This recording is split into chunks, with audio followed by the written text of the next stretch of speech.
Elvis Presley was always full of surprises. You never knew if he was going to show off his sick moves, shower you with expensive gifts, or try to steal your girlfriend. One time, Alice Cooper, Chubby Checker, and Liza Minnelli walked into a Las Vegas hotel room. And no, that's not the start of a joke. It's the beginning of a wild Elvis Presley story. Here's how it went down. Elvis took Cooper into the kitchen, pulled a loaded .38 out of a drawer, handed it to him, and told him he was going to show him how to take it out of someone's hand. The little devil here on my shoulder says, shoot him.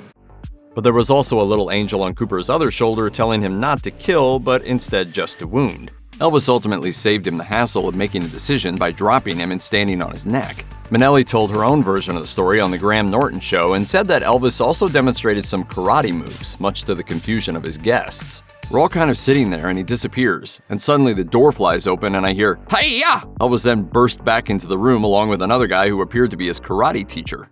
And all of us are going, gee, that's great. Wow. You do this every night? An entire generation of horror movie lovers had their worldview shaped by Elvira, Mistress of the Dark. But if it hadn't been for Elvis Presley, the world may never even have known Elvira in the first place. As Cassandra Peterson, the actor behind Elvira, told Entertainment Weekly in 2016, she was a 17-year-old Las Vegas showgirl when Elvis saw her perform. One night, he invited a group of people that included Peterson back to his suite for a party. He and Peterson hit it off and she kissed him. But that wasn't the most important part. As she explained, "I really do credit him with changing my life. I, at the time, thought I had reached the pinnacle of show business, becoming a Las Vegas showgirl. Elvis convinced me that this was no town for a young girl to be in by herself, and that it would not lead to bigger and better things. That if I really wanted to make it in show business, that I needed to get the hell out of Vegas. So I always say to people, I started out as the youngest showgirl in Vegas, and if it wasn't for Elvis, I would now be the oldest showgirl." I was 17, I was underage, there was really not much hanky-panky going on there. Comedian Steve Martin met the King in 1971 when Elvis was visiting Anne Margaret, whom Martin was opening for. While Martin was backstage, he bumped into Elvis, who offered a rather astute take on Martin's act. "Son, you have an oblique sense of humor." At some point, Elvis asked Martin if he'd like to see his guns. Martin was taken aback a bit, but he agreed. And then Elvis indeed pulled out several guns, including a loaded pearl-handled Derringer. The safety-conscious rock star did at least unload them first. Eventually, I'm holding 3 guns, and Elvis is holding 18 bullets. The interaction concluded with a bit of a compliment for Martin. Elvis had an employee who was there to interrupt conversations, specifically so he wouldn't come off as rude when he tried to leave. But when that employee stepped in to do his thing this time, Elvis instead waved him away and told him that he was fine. Elvis looked at him and said, "It's okay." Oh. And then we kept talking, so I felt kind of blessed. Pop singer Tom Jones first met Elvis in 1965 when they were on a film set together and the King started singing to him. And I thought, my God, if the boys back home could see me now, you know. The two went on to become really good friends, and one time Elvis decided to pitch him a song someone else had offered to him that he thought was a better fit for Jones. They were both performing in Las Vegas at the time, and when Jones got off stage, he wanted to have a quick shower, but that didn't stop Elvis from making his case about the song. As Jones recalled during an appearance on Conan in 2015, "I got in the shower and I was washing my hair and I hear Elvis singing. And I'm thinking, my God, I'm hearing Elvis Presley in the shower now. I'm going nuts here." So when I got the soap out of my eyes, he was over the shower door. Jones got out of the shower to find Elvis availing himself of the bathroom's other facilities. And when he pointed out the absurdity of the situation, Elvis called for his bodyguard to come in to help him back into his tight leather pants, as he couldn't do it himself. One day in the early 1970s, Elvis and the Beach Boys happened to be in the same studio at the same time, and Elvis had no clue who Beach Boys frontman Brian Wilson was. At first, he thought some random guy had just wandered in, but he nevertheless agreed to see what the stranger was up to. Wilson attempted to break the ice a bit by lifting his hand in the form of a pretend karate chop, but Elvis retaliated by actually hitting him, making it quite clear that he wasn't exactly happy about the whole situation. Yeah, he's in the crowd. My arm so hard, and he goes, I'm leaving, and he split, and that was it. When Rita Moreno was 22, she met Marlon Brando, who she's called the lust of my life. The two had a famously tumultuous relationship that spanned Brando's marriages to other women. As Moreno wrote in her memoir, "I was becoming addicted to the challenge of winning him over and over again. So who better to make Brando jealous than Elvis Presley?" Moreno had reached a breaking point with Brando after finding him with someone else's lingerie. Soon thereafter, she got a call from Elvis's manager, Colonel Tom Parker, who informed her that Elvis wanted to meet her. And I thought of that underwear and I said, yes, I would. Marlon went crazy. He did. But Moreno's experience with Elvis wasn't exactly what she hoped for. She would go back to his place after dates, but then not much happened after that. She wrote in her memoir, "Whatever put the brakes on that famous pelvis, it ground to a halt at a certain point, and that was it."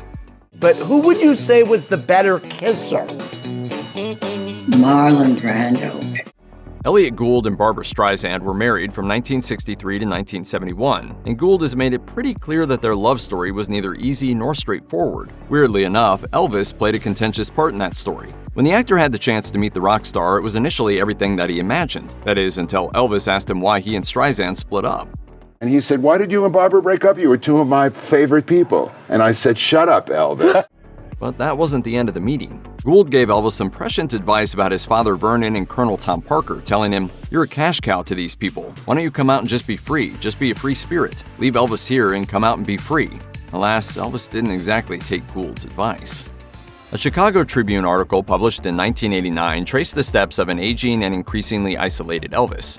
A bellman who was interviewed for the story revealed, "One day Elvis said, 'I'd give $1 million if I could be a bellman for just 1 week.' When the bellman asked why, Elvis responded, 'Just so I could go downstairs and walk through the lobby.'"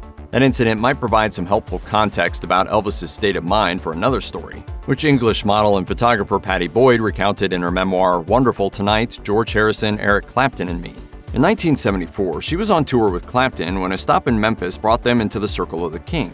They had a few drinks and then went to go see a movie. As Boyd recounted, "He was surrounded by henchmen who stopped us as we made for the row Elvis was sitting in and told us to sit 5 rows back. When the movie ended, Elvis asked them if they wanted to go see another film at a different theater. But, as Boyd revealed, we had visions of going from one theater to the next watching more boring 50s movies, so we made our excuses and left." Back in the day, Jerry Lee Lewis and Elvis Presley were two of the biggest acts signed to Sun Records. As Johnny Cash revealed in his autobiography, whenever there was a conflict, it invariably involved Lewis. Perhaps the most notorious incident happened in 1976, when Lewis showed up at Graceland drunk and with a gun. Headlines claim that he was making an attempt on Elvis's life, but Lewis tells a different story. According to him, Elvis called multiple times a day asking to meet up and telling him about his depression and loneliness. I just couldn't visualize Elvis Presley being down and out, depressed about anything. I shunned him off and I didn't go. But Lewis eventually did decide to go see his old friend on that fateful night when he'd had too much to drink and also happened to have a pistol in his possession. But the two rock stars didn't exactly have a friendly meetup. Instead, Lewis hit the gate while pulling in. Security called law enforcement and Lewis was arrested. And it was embarrassing. A meeting between Elvis Presley and the Beatles sounds pretty epic, but in truth it was pretty awkward. According to Elvis's friend Jerry Schilling, the King got the ball rolling by saying, if you guys are just going to sit there and stare at me, I'm going to bed." Beatles press officer Tony Barrow had a similar recollection when he recounted, "John asked what had happened to the old rock and roll Elvis, who at that point was mainly singing the soundtracks to his films. He was half joking, but he meant it." The meeting remained uncomfortable until Elvis waved in some guitars and everyone started playing together. As Barrow recalled, "With words, I didn't have much to say, but as soon as I got into the music, the conversation began to spark." Elvis and John Lennon eventually discovered that they shared a love for Dr. Strangelove. They reportedly quoted the movie and shared impressions, and Elvis showed the Beatle a side of himself that the public rarely, if ever, got to see. One of Kurt Russell's first big roles was as none other than the King of Rock and Roll in the 1979 TV movie Elvis, but he actually worked with the real Elvis more than a decade earlier. In 1963's It Happened at the World's Fair, a 10-year-old Russell had an uncredited part as a kid who kicks Elvis's character in the leg. That movie was shot on location at the real World's Fair, where thousands of women swarmed Elvis's limo. And I thought, this guy must really be famous. Despite the chaos, Russell recalled Elvis being nothing but nice to him, and he also had an opportunity to introduce Elvis to his father and fellow actor Bing Russell. Kurt recalled, "He comes over and he was so polite and he says, 'Mr. Russell, I don't mean to be forward or rude, but I've seen you in a lot of westerns, and I love the way you wear your hat. And I wanted to ask you, if I ever do a western, would it be okay if I wore my hat that way?'" My dad was like, "Well, thank you, sure, absolutely, I guess, I'd be honored, I suppose." For a long time, actor Barbara Lee didn't talk much about her fling with Elvis Presley. She eventually admitted that she met him through her then-boyfriend Jim Aubrey, who was president of MGM at the time. The year was 1970, and Elvis was already married. Lee admitted, "I didn't think about him being married or about the many, many other women in his life. I never asked him any questions, and he did likewise." Nevertheless, it proved to be incredibly awkward when Elvis decided to visit Lee while she was filming the movie Junior Bonner, only to discover that she was living with Steve McQueen. Lee revealed, Elvis referred to Steve as that motorcycle hick, while Steve referred to Elvis as that guitar hick. Elvis and Leigh grew apart, but still kept in touch, and she also provided some insights into what he was really like behind closed doors. He had an obsession with mirrors and checking his reflection in everyone he saw. He loved playing pranks on people and couldn't keep a secret to save his life. She also remembered him as selfless, giving, and thoughtful, and that he was happiest when he saw how excited his friends were when he showered them with gifts, like the brown Mercedes he gave Leigh. Before she became a nun, Dolores Hart was the other half of Elvis's first on-screen kiss in the 1957 musical Loving You, which was her movie debut, but it didn't exactly go as smoothly as you might expect. Hart told Fox News in 2021, "Director Hal Kantner immediately asked for the makeup man to come over and fix me up. I thought, what's going on? This is it. It's over for me." Well, Hal tells me, "Dolores, you're blushing in your ears. They're red. We need makeup." I was so embarrassed. Hart apparently wasn't the only one. On the next take, the exact same thing happened, only this time it was Elvis turning bright red. Hart said, "We were just a couple of kids, but he was a simple and true man." That wasn't the only time the pair worked together. While filming their second movie, they were at a birthday party that Hart was hosting for their co-star Jan Shepard. According to Hart, Elvis came to the birthday party. I played the clarinet and Elvis sat down and played the piano. We played a few tunes for Jan's birthday. He was quite a gentleman with a quality of simplicity, humor, and shyness about him. When Elvis Presley staged his comeback shows in 1969, his longtime pal Sammy Davis Jr. was right there to support him. The pair had initially connected over both being what Davis called rebels in our own ways, and they almost had the chance to appear alongside each other on the big screen. The film was The Defiant Ones. Elvis and Davis loved the script when they read it, but there were other people who needed convincing. And according to Davis, it was Colonel Tom Parker who put an end to the idea.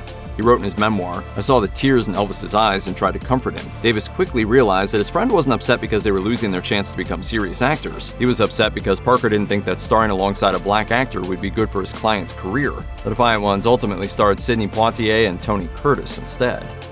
If you think that Elvis Presley never played to an empty house, then think again. Johnny Cash revealed in his autobiography that he was one of just about a dozen people who saw Elvis perform a show at a place called the Eagle's Nest. The reason it was such a small gig was because it was adults only. Long before that, though, Elvis was playing small-time gigs alongside another up-and-coming star named June Carter. Every time they stopped at a bar or restaurant, Elvis would play a Johnny Cash song on the jukebox, and he promised that one day he would introduce Cash to Carter. He made good on his word at the Grand Ole Opry in 1956. Carter later recalled, "I finally blurted out, 'I feel like I know you already. Elvis plays you on the jukebox all the time, and he can't tune his guitar without humming Cry, Cry, Cry.'"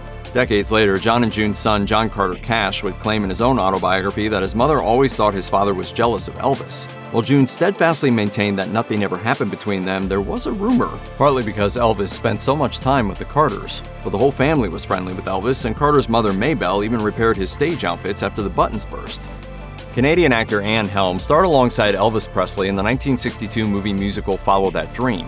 They became romantically involved, but once production wrapped, everything was different. Helm later explained, "Though I went on to see him for a while afterward, it was different. In Los Angeles, he had a chauffeur come and pick me up to bring me to his house. No longer did he knock at my door and bring me flowers. Those flowers," she said, "were a powerful memory. They were filming in the middle of nowhere when he surprised her with a bouquet.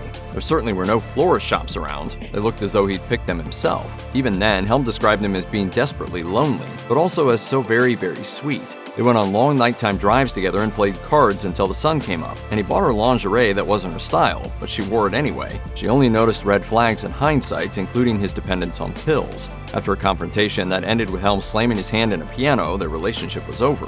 According to her, "I think there were a lot of tears in Elvis, and a lot of anger, but at the same time, there was this enormous heart."